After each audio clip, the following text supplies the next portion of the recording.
Season's greetings, my friends. Amidst the pumpkin pie and festive cheer, we know the holiday season can often leave us feeling overwhelmed and exhausted. In today's episode, our special guest, Liz Krmpotich, known for her amazing health, wisdom, and yoda-like calm, shares her greatest tips on nurturing gratitude, prioritizing health, and managing stress. A trifecta for a fulfilling holiday experience. Join us as we explore how these pillars can fortify not just ourselves, but our marriages and parenting, creating a season of joy and the best holidays yet. Let's jump in.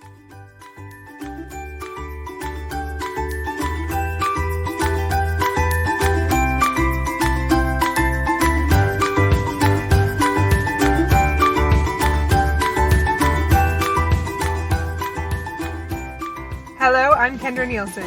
Welcome to Fulfillment Therapy, where you will improve your relationship with yourself, your loved ones, and with God. You'll find healing, wellness, crucial mindset shifts, and self-development help. I'm a licensed therapist, personal trainer, and coach. In this podcast, you'll learn the skills and confidence needed to transform your life from merely surviving to living a fulfilling, flourishing life. You can't reach your God-given potential and become who you were meant to become by remaining where you are. If you're ready, we'll create an ignited life you can't wait to wake up to. And yes, it's possible. It's your time to shine, my friend.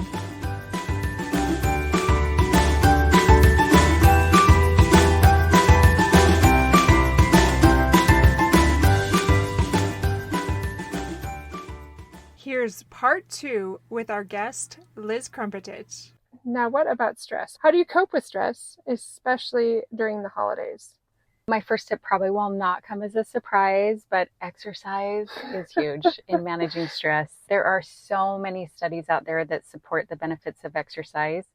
And truly, if there is a fountain of youth, it's exercise. Oh, yeah. You mean there's no shortcuts? Is that what you're trying to tell me? No, unfortunately, I've been searching. There are none. I use exercise as a de-stressor. Mm-hmm. When my kids lived at home and when my husband was around more, there were often days where they would just tell me, like, look, you're grumpy. You need to go for a run. Yeah. And they were right. I absolutely did. And I would come back just happy. You know, nothing about my situation changed other than I just went and exerted myself and relieved that stress in a physical, healthy way. So you do it a little differently than me, which I am glad because we have different perspectives here. I work out first thing in the morning. You work out in the evening with CrossFit and everything. I find that the days that I don't, which is pretty rare now because of what you're saying, the days that I don't go into the gym, I'm just dragging and my attitude suffers not getting up first thing and doing that. So how do you do that when you're not working out in the morning? Just to get going during the day? Yeah. I just have a routine in the morning and I follow that routine and that gets me going. But I've actually done both. There was a time in my life when my kids were young where I was that 5 a.m. CrossFitter, you know, and it worked for my life at the time, but now the evening works better. And so that's my schedule now. But I don't think it matters what time of day that you're working out as long as you're getting it in. Right. As long as you're moving. Yeah, for sure. As long as you're moving. And like I said, I depend on it for a mood enhancer. When I am depressed, I exercise. When I am sad, I exercise. When I am mad, I exercise. Yeah. Like it just makes me happy. Yeah. And not necessarily while you're exercising, right? Like that's not what we want to focus on. It's the feeling afterward, right, that we're seeking, that we're looking for. It increases those endorphins, really helps elevate happiness for sure. Well, and it's a sense of accomplishment, right? Like I just did something hard. I did something that made me uncomfortable. Yeah. And I'm okay. I'm alive. I survived. Yeah. Like it's a sense of accomplishment too. Oh, absolutely. Yeah. So what else have you got for us? I think another thing I do, and I think is really important when you're dealing with stress, is to connect with others. So whether that's friends or family members or even complete strangers, There was a time that I was getting ready to get on a flight to go to Las Vegas, and I sat down by a woman and we ended up having a conversation. She had just been through the process of watching her husband die of cancer, and we just had this really like deep conversation and connected as total strangers. We both knew we would never see each other again, but it is something that I have reflected back on several times, and it's something that has impacted my life. Connection is huge. We go to a book club, and I say book club in air quotes because sometimes it's about the book, but a lot of times it's just about connecting with other women. Absolutely. Yeah, and it's huge. If you can find that in people around you, or like I said, complete strangers, just connect with somebody, can help deload some of that stress that we feel we carry. Whether it's book club or whatever, another phrase for it would be group therapy. Yeah, absolutely. Something about connecting is very therapeutic, just like exercise. Yeah, part of our humanity is connect with others. Yeah. Probably the last thing that I would recommend is that you identify, then rectify or simplify. This is something that I live by. Sometimes I have stress in my life and I'm not sure where it's coming from, so I have to take a minute and just identify, okay, where is the source coming from? Where is the stress coming from? And identify that source. Once I identify it, then I do what I can to mitigate it. And if I can't do that, then I will simplify other areas of my life. For example, there was one year where I was trying to get everything done for Christmas. There was just so many things on my to-do list. And we like to give family gifts. So to our neighbors, to ward members, to friends and family. And there was just so much to do. I could not get it all done. And I realized I don't have to do Christmas gifts. Like, why don't I just move this to New Year's and give New Year's gifts? Because everybody loves gifts. It doesn't matter what time of year they get them. In some ways, that might be better. Yes, yeah. And there's a lot of just extra time that we have between Christmas and New Year's that we don't have to commit other places. And so that's what I did that year. I crossed that off my list and I said, we're just going to do New Year's. And my kids helped me put those gifts together after Christmas. And it was fun and people were surprised. They didn't expect to be getting gifts after Christmas. Yeah. So just simple things like that. Or we could have just said that year, we're not doing them, and that's okay. Yeah. Just that self-compassion. Yes. Giving yourself some grace. Yeah, absolutely. Absolutely. So yeah, I would probably say those are my top 3. Oh, I love those. Those are very helpful and simple tips, but those are the things that really make a difference for sure. So thank you for sharing those. For the last little part, I just wanted to ask you a little bit more about the holidays. I know that a lot of my clients often feel the sense of apprehension and dread, even though they're excited about the holidays. There's just this, almost like the anticipation can be kind of overwhelming. Not that they don't like being with their families, but it just can be sometimes big. Like you talked about having, you didn't use this word, but having more grace for yourself during the holidays, or just giving yourself more compassion. How do you find yourself doing that to keep the right perspective? Being grateful and remembering the reason that we're doing these things and staying spiritual and connected. How do you successfully navigate the holidays? Would be a more concise way to say that. So most importantly, I don't get caught up in comparisons. Like that is something that is super easy to do, especially during the holidays, because you see someone that just has a beautiful house, right? Like decked out and all these decorations. Yeah. And I love that.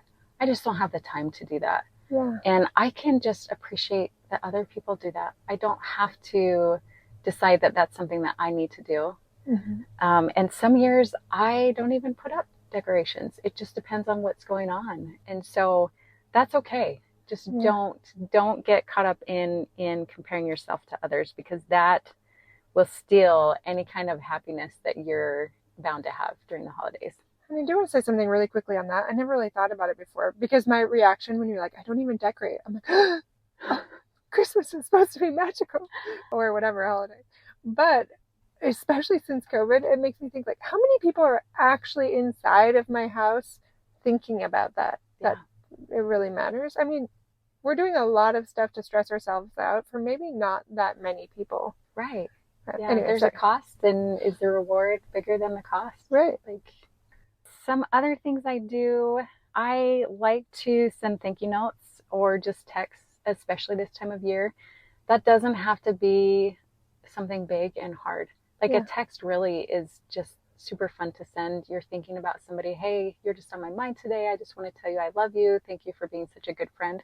Everybody loves those texts or letters. Absolutely. And it takes 3 seconds, you know? So just be more mindful about the people in your life and the impact that they have. That's huge. I think those are my favorite ones. I feel it's a little daunting sometimes to, go serve soup at a, what do you call those things? A food kitchen. At a food kitchen.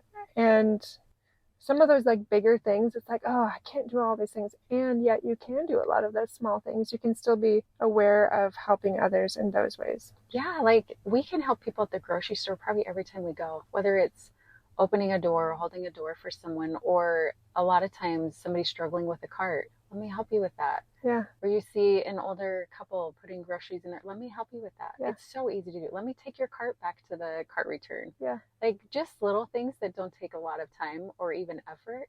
Yeah. That mean way more to the people that we're helping than we even realize. One of the simple things, actually, I think you shared this with me on your bucket list one time, but one of those simple things you can do is just get a bunch of smaller bills and just put it on people's windshield with like a little note that says, hope you smile today, or have a great day. Just something super simple, or paying for somebody in the drive-thru behind you, or whatever it might be. I haven't done those things as much, but now that I have a little more time flexibility, I want to start making that a habit. Yeah. Yeah, and I love to do those pay forward opportunities. Yeah. And sometimes those just present themselves in the moment, right? You don't even have to plan for those. They just happen and you just react. And I love that about you. I love that you're mindful about those things. Yeah. More spiritual, I think I am more purposeful in my scripture study during this time of year. And I am not as consistent with my spiritual growth as I am with a lot of my temporal needs, and that's something that is a constant work in process for me. And again, I'm having grace for myself because I know that is just not one of my strengths, but it can be, and it's something that I will continue to work towards.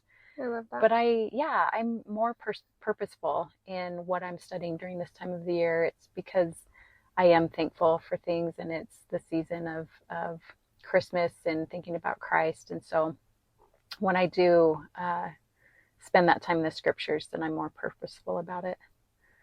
I also have discovered that shopping online is amazing.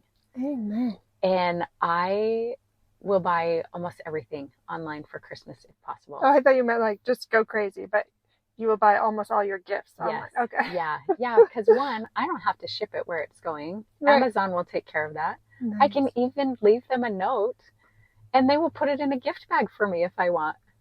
So I absolutely love that. And then if they don't like it, then they have the resources where they can return it and get what they want. So it just makes my life so much easier. I don't have to spend the time trying to find the perfect gift in a store and traveling to 5 different places to find it. But I do understand that there are people that love to do that. And that's great. And for those people, I say continue to do that because that makes you happy. That brings you joy.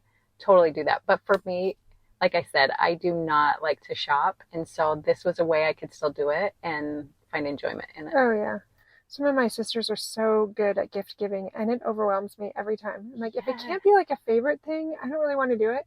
So I'll go into a store and I'll come out with stuff from me, which is not like a selfish thing. It's like, I know exactly what my favorite is, but I don't know what theirs is. Yeah. So it's a challenge. It is. My daughter's really good about giving gifts too, and it is a talent. It's something that I admire. Oh, yeah. In other people.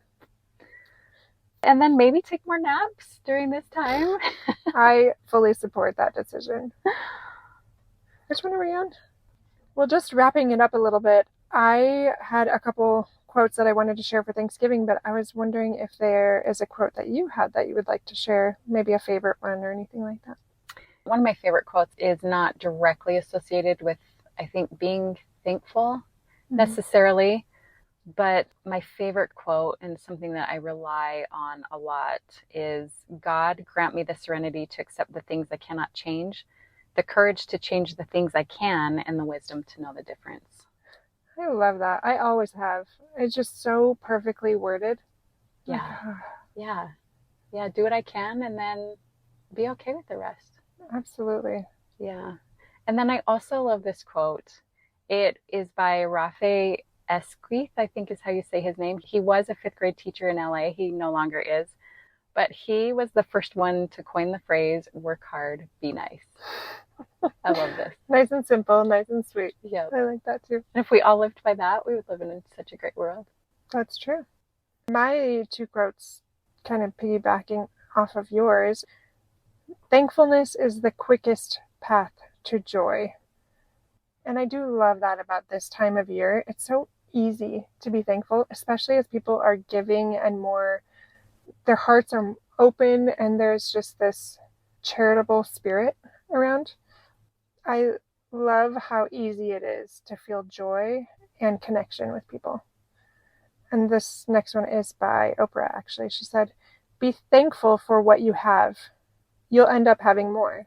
If you concentrate on what you don't have, you will never, ever have enough. And that hit home a little bit because this week our car died again and my husband had just fixed it and our stove died. Oh, no. I know. And earlier this year, we bought a new refrigerator because it died and a new microwave. And then our replacement refrigerator, we got scammed, so we had to buy a second refrigerator. I remember this. Yeah, so it's like constant this year. And I was just despairing a little bit because the holidays are coming up and we just finished paying for all of the kids' sports in like a lump sum. And just thinking, oh my goodness, is this ever going to end?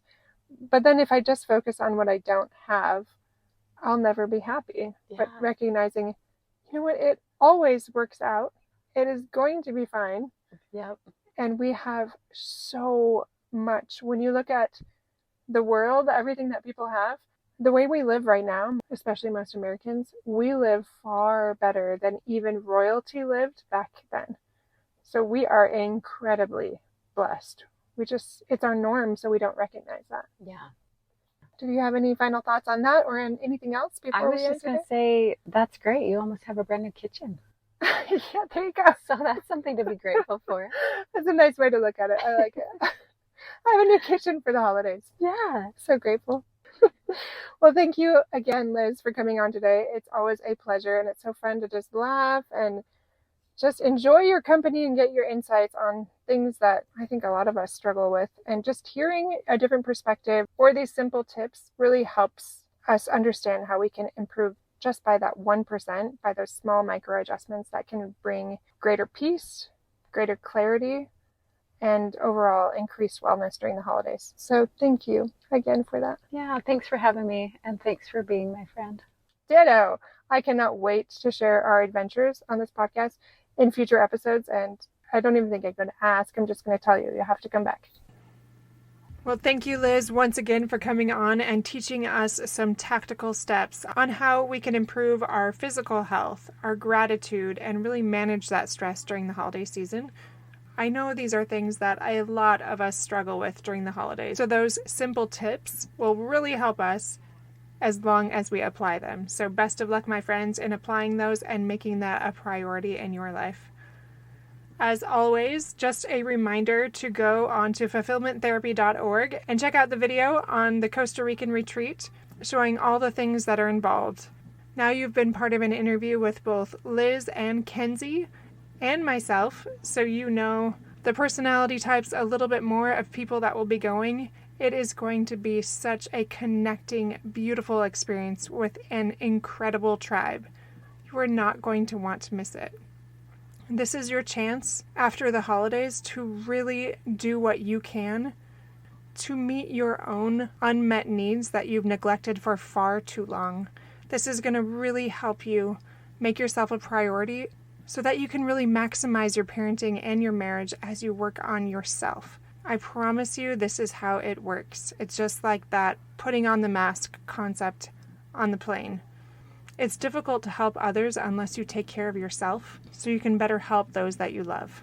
These retreats will teach you how to do that and give you an unforgettable experience in the most gorgeous locations in Costa Rica. And I promise it's going to be life-changing. Grab a spot today, my friends. I can't wait to have you join our tribe. That's all for today. Shine boldly and brightly, and I'll see you back here very soon.